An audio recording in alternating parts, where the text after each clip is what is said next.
तो तब हो गई जब शिला विद्यालय और सोमनाथ मंदिर को भी तोड़ दिया गया। इस्लाम की ईंट इसी आधार पर टिकी है कि दूसरों के धर्म को निस्तो नाबूद करो, उनके धर्म स्थलों को तोड़ दो और वहाँ पर मस्जिद बनवाओ, मकबरा बनवाओ। इस काम में जिस किसी भी वर्ग समुदाय ने अग्राही हिम्मत दिखाई, उन लोगों को मौत की नींद सुला दिया गया। दुनिया जिसे इस्लामिक धर्म कहती है, उसकी शुरुआत तलवार से हुई, उसका पालन तलवार से हुआ और निश्चित रूप से उसका अंत भी तलवार से होगा। ये बात तो साबित भी हो चुकी। हिस्ट्री से पता चलता है कि इस्लाम तलवार के जोर पे फैला कि नहीं, लेकिन ये मुझसे पूछ रहे क्या ये हकीकत नहीं है कि 3000 से ज़्यादा मंदिरें गिराई गई थी और मस्जिद बनाए गए और बहुत से लोगों का कत्ल किया गया? ये बिल्कुल गलत है, अफवाह है। ये मैं कह सकता हूँ कि कुछ मंदिरें शायद गिराई गई होंगी, इससे मैंने कहा तो एक भी मंदिर नहीं गिराई गई। हो सकता है कि कुछ मुसलमान अपने आप को जो मुसलमान कहते हैं, उनने आके कुछ मंदिरों को गिराया होगा और मस्जिद बनाया होगा, हो सकता है। लेकिन ये कहना कि 3000 से 6000 मंदिर गिराए गए, ये बिल्कुल अफवाह है, बिल्कुल गलत है, बेबुनियाद है, बिल्कुल बेबुनियाद है। कुछ मुसलमान राजाओं ने गलत काम किए होंगे, उससे आप इस्लाम को दोषी नहीं ठहरा सकते। अगर हिटलर ने 60 लाख यहूदी को जिंदा जलाया तो मैं कह सकता हूं कि क्रिश्चियनिटी खराब है? बिल्कुल बेबुनियाद है। वो हिटलर ने किया, बाइबल में तो ही लिखा है कि जलाना चाहिए। इसी तरीके से ये खाली अफवाह है। कुछ मंदिरों को शायद गिराया गया होगा, मैं ये नहीं कहता कि नहीं गिराया गया, लेकिन उसको छोटी चीज को लेके उछाला जाता है मीडिया में और किताबें लिखी जाती है। आप देखो टीपू सुल्तान के खिलाफ आ गए। आज भी आप जाएंगे मैसूर के अंदर, उसके आजू बाजू आप देखेंगे तो टीपू सुल्तान के जो आंगन के अंदर है उसके अंदर मंदिर है।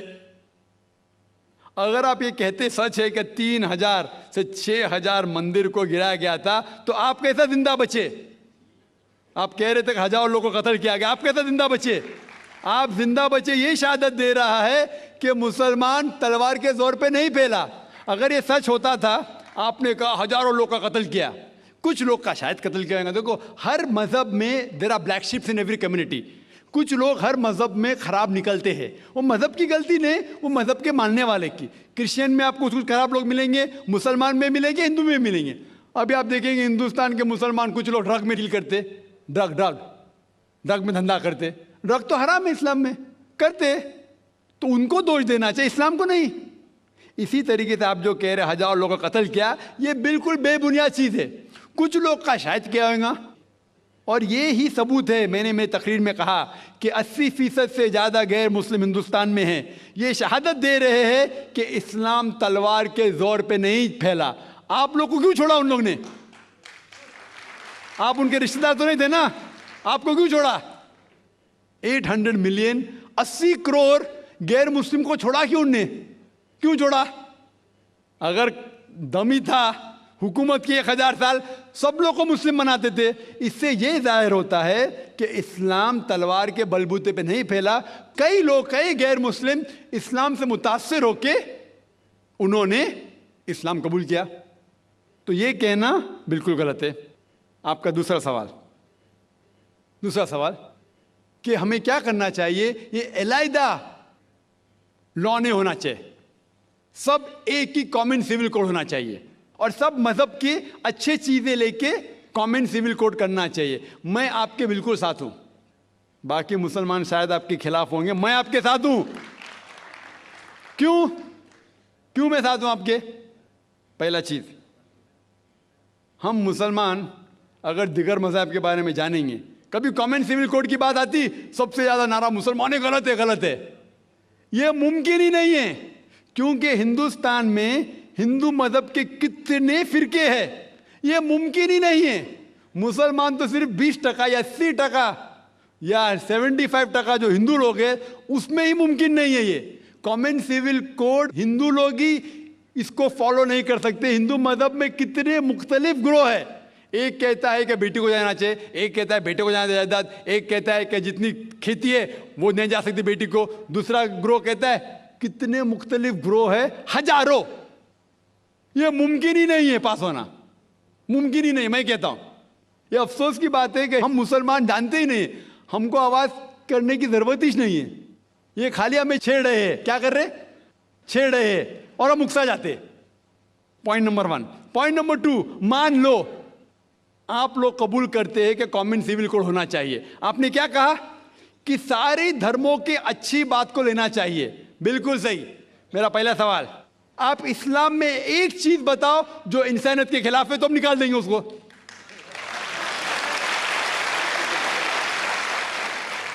आपका ये कहना बिल्कुल सही है कि बाकी मज़ाहिब की अच्छी चीजें जो है, मिसाल के तौर पे मैंने तकरीर की similarities between Hinduism and Islam, तो जो अच्छी चीजें हिंदुइज्म की मैं ले चुका हूं। Similarities between Christianity and Islam, जो अच्छी चीजें इस आयत में ले चुका हूं। मैं ये पूछना चाहता आपसे, एक चीज जो इस्लाम में खराबी है वो तो बताओ मुझे, तो उसको निकालेंगे ना। लेकिन मंच के ऊपर जब डिबेट होएगा इंशाल्लाह मैं आऊंगा इंशाल्लाह। हाँ, मंच पे जब डिबेट होएगा कि हम क्या करेंगे, हर मज़हब की अच्छी चीज होंगी। तो मैं ये चाहता हूं कि इस्लाम की तरफ से उस मंच पे, उस स्टेज पे इंशाल्लाह मैं आऊंगा। ये चैलेंज है। कोई भी शख्स हिंदुस्तान में हो, मिनिस्टर हों दो, कोई भी स्वामी हों दो, कोई भी शंकराचार्य हों दो, इंशाल्लाह मैं तालिबे इल्म हूं इस्लाम और दीगर मज़हब का। मैं तस्लीम करता हूं कि डिबेट होना चाहिए, हक बात जो निकली, लेकिन उसके ऊपर अमल भी होना चाहिए।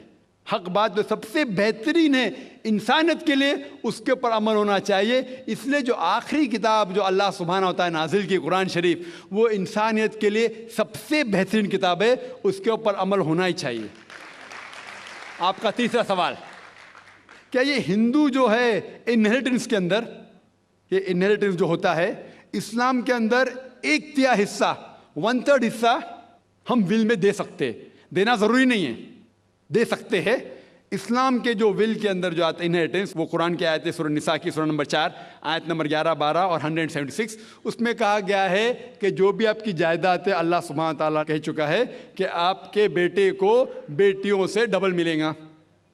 आगे लिखा गया है आपके वालिदैन को 1/6 मिलेगा। सिर्फ अगर बच्चे हैं तो वालिद वालदा को दोनों को 1/6, अगर बच्चे नहीं है तो वालदा का 1/3। आगे बढ़ती आयत नंबर 12 पे लिखा है कि आपकी बीवियां जो आपके लिए छोड़ेंगी, अगर बच्चे नहीं आपको आधा मिलेगा, बच्चे हैं तो 1/4 मिलेगा। आप जो आपके बीवियां के लिए छोड़ते हैं, बच्चे नहीं तो उनको मिलेगा 1/4, 1/4। बच्चे हैं तो 1/8, 1/8। ये डिफिकल्ट है, याद रखना। आप जाके रेफरेंस देख सकते हैं, सूरह निसा सूरह नंबर 4 आयत नंबर 11 से 12। और इसके बाद अगर आप किसको विल करना चाहते हैं अपनी जायदाद, मैक्सिमम 1/3, लेकिन ये विल जो करेंगे आप, ये इन लोगों में से नहीं होना चाहिए। आप नहीं कह सकते कि मैं मेरे बेटे से ज़्यादा मोहब्बत करता हूँ, बड़े बेटे से, इसलिए उसको ज़्यादा दूंगा। ये बिल्कुल गलत है। लेकिन जो ये दायरे में नहीं आते हैं इनहेरिटेंस के, उनको आप 1/3 हिस्सा दे सकते हैं। आप कहते हैं आपको ये चीज़ बहुत पसंद है, आप भी करना चाहते हैं, आपको कौन रोक रहा है? इंडियन गवर्नमेंट के हिसाब से आप अगर विल करेंगे, क्या मैं मेरा 1/3 हिस्सा देना चाहता हूं, कोई भी रोक ले सकता हूं, मैं भी नहीं ना मिनिस्टर भी नहीं। और पूरा अगर फॉलो करना चाहते सच्चा धर्म, आप इस्लाम कबूल कर सकते, हम आपको वेलकम करते। वाखिर दावाना अल्हम्दुलिल्लाह रब्बिल आलमीन।